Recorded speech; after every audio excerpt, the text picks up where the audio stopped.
তো যারা ট্রোল করে আমি তাদেরকে মনে করি যে তারা আমার সবথেকে ভালো বন্ধু, না হলে আমার ভালো মন্দ কখনো প্রেজেন্ট করতে পারতো না।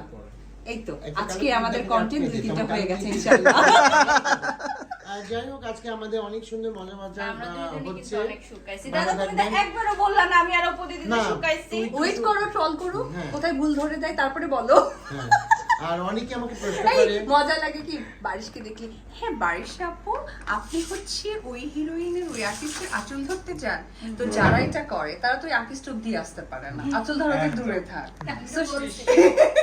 সেটাই না, এটা আমাদের গসিপ থাকবে, মানুষ মনে করে আই আমাদের তোমাকে তুমি সব সময় আমার বারিশের মাঝখানে না না আমাদের দাঁড়াইছো ঠিক ভাবে। না শোন আমাদের মনে করে কি যে আমরা বোধহয় নাই, আমরা একটা মানে গ্রুপ ভেঙে গেছে, মজা নষ্ট হয়ে যাচ্ছে দাদা, স্পিডে কথা বলো।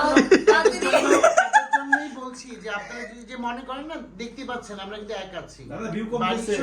বারিশও কিন্তু লাইভ হচ্ছে না, কি বলে এই ও ये রাতকে ধরো এই দেখো content creator.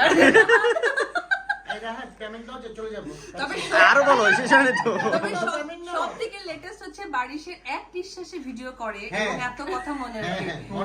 Really she is a very talent, otherwise কখনোই সম্ভব না, কারণ গৌতম দা তাকে ফলো করতে গিয়ে ভিডিওগুলোতে আমতা চলে যায়। দাদা এখন অনেক ফাস্ট হয়েছে, মানে খুব ফাস্ট ভিডিওগুলো আপ দিয়ে দেয় কিন্তু। না ওইটা দাদা গাড়িতে বসে কম্পিটিশন থাকে যে বারিশ তো দিয়ে দেবে আমার আগে। আমি মনে করি শুট শেষ করতে পারি নাই, অনেক খালি গাড়িতে বিদায় দিছি, উপরে গেছে দেখি বারিশ, ভাই আমি এটা করতেছি, আপনারা সবাই না দেখবেন। দিদির পেজেও এখন কিন্তু সব আপডেট যায়, সকাল থেকে কিন্তু চলে গেছে অনেকগুলো আপডেট। তোর না দিদির পেজে হ্যাঁ আমি ভালো দিছে ও নিজেরটা বলো না। আচ্ছা আমরা যাই, চলো সেটা যাই। তুমিও আসছো তো দিদির পেজে আপলোড করছে তো সকালের একটা ও ভিডিও, দেখি তুমিও তাহলে আসছো। মনে হয় সে ভাই ওদের জাহিদ করছে। শোনো আচ্ছা, না, জাহিদ ওর নাম হচ্ছে কি জাহিদুল ইসলাম আপন, তো হেটার্সরা দুঃখে ভাবে বলে কি জাহিদুল ইসলাম স্বার্থপর।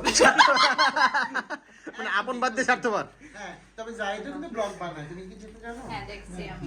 আচ্ছা এটা খুলে দেন তাহলে আমরা- না এখন খুলবে না, সেটা খুলবো। আচ্ছা, চলো আমরা এখন কি হবে দাদা আমাকে বলো। এখন আমরা প্রশ্ন হ্যাঁ বাই, আপাতত এখানে এপিসোড শেষ।